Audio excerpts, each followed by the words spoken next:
आज भगिनी मंडळ शैक्षणिक संकुलानं महाउत्सव विठ्ठलाचा महागजर माऊलीचा ह्या मोठ्या अशा समता दिंडी गोवर्धन पालखीचं आयोजन इथं केलेलं होतं।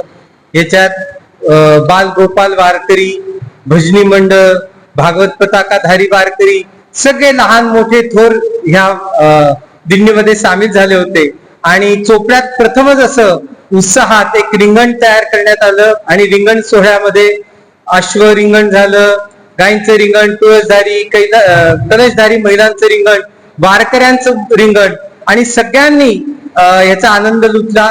समतेचा विचार, एक एकत्रित भावनेचा विचार या दिंडीतनं सगळ्यांनी घेतला। आपण चंद्रभागेच्या तीरावर तर जाऊ शकत नाही पांडुरंगाचं दर्शन घ्यायला, पण इथंच ही पंढरी तयार झाली आणि सगळ्यांनी विठ्ठलाच्या जयघोषात हा आनंद घेतला आणि त्याचा फार मनसे आनंद होतो।